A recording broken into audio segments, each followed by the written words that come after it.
Satu laungan berbunyi, "Jangan, jangan," telah didengari oleh seorang jiran dari rumah sebelah. Tidak lama kemudian, seorang lelaki yang hanya memakai tuala mandi mengetuk pintu rumahnya untuk meminta bantuan. Alangkah terkejutnya apabila melihat lelaki tersebut dalam kesakitan. Badannya melecur teruk akibat dibakar. Apa yang terjadi sebenarnya? Kira-kira jam 6.30 petang, seorang lelaki iaitu mangsa hanya memakai tuala mandi bergegas keluar dari rumahnya dan menuju ke rumah jiran. Dalam keadaan kesakitan yang amat sangat, dia kemudian mengetuk pintu rumah jirannya berkali-kali. Apabila jirannya membuka pintu, lelaki yang badannya didapati melecur itu ingin meminjam telefon jirannya untuk menghubungi adiknya dengan segera. Jiran pun memberikan telefon dan mangsa kemudian menghubungi adiknya dan meminta adiknya segera datang ke rumah. Menurut jiran, pada ketika itu mangsa berada dalam kesakitan kerana baru sahaja memadamkan api di badannya. Jirannya mengesyaki yang membakar badan mangsa adalah perbuatan bekas isteri mangsa. Ini kerana jiran terdengar mangsa dan bekas isterinya bergaduh sebelum mangsa datang mengetuk pintu rumahnya. Jiran juga terdengar laungan seakan-akan menyebut, "Jangan, jangan," yang datang dari arah rumah mangsa sebelum itu. Untuk makluman, mangsa dan bekas isteri masih lagi tinggal sebumbung walaupun sudah bercerai. Tidak lama kemudian, adik mangsa pun tiba di tempat kejadian selepas dihubungi abangnya. Mangsa terus dibawa adiknya ke klinik untuk pemeriksaan lanjut. Ketika dalam perjalanan ke klinik, mangsa sempat memberitahu adiknya ini adalah perbuatan bekas isterinya. Kerana menahan kesakitan, mangsa tidak menceritakan lebih lanjut apa sebenarnya yang berlaku di dalam rumah. Setibanya mangsa di klinik, doktor menasihatkan mangsa agar mendapatkan rawatan di hospital. Ini kerana kecederaan melecur akibat kebakaran di badan mangsa sebenarnya agak teruk.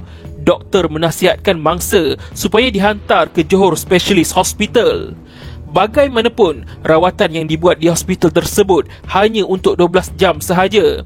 Keluarga mangsa kemudian bercadang untuk menghantar mangsa ke Singapore General Hospital untuk menerima rawatan lanjut.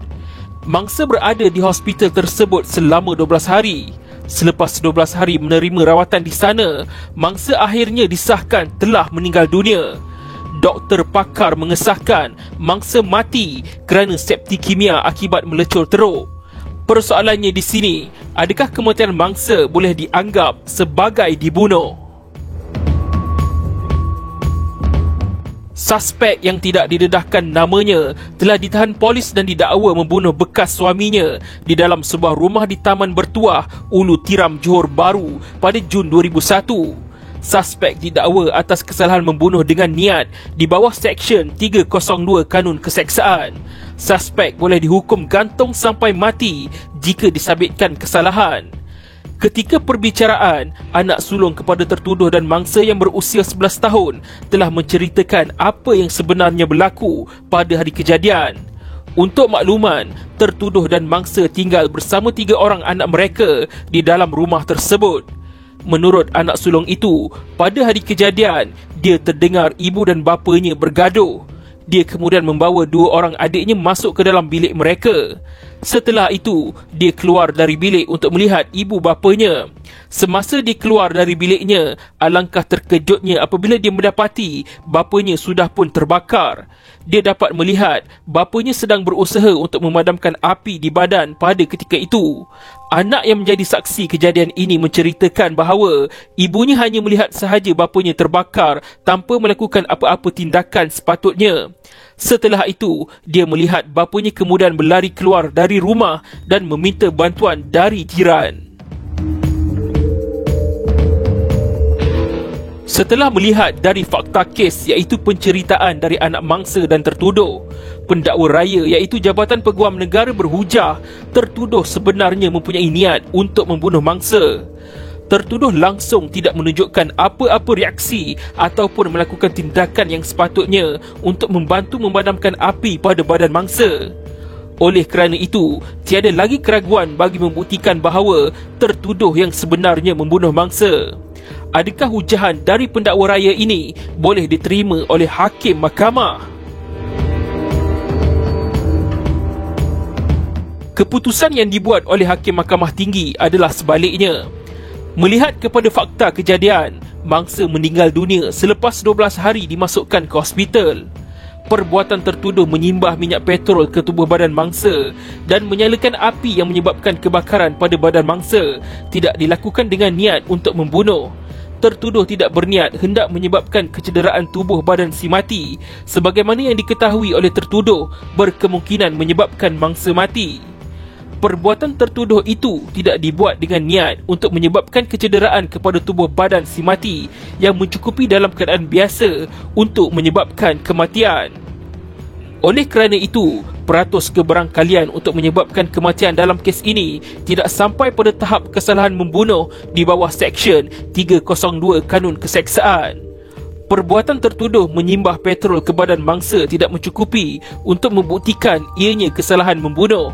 Sebaliknya, ia dianggap sebagai menyebabkan kematian. Mahkamah kemudian menggunakan kuasa untuk menukar dakwaan ke atas tertuduh.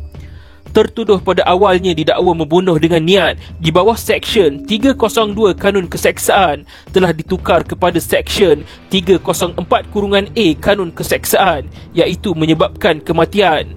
Setelah pertuduhan dipinda dan dibaca di hadapan tertuduh, tertuduh telah mengaku bersalah.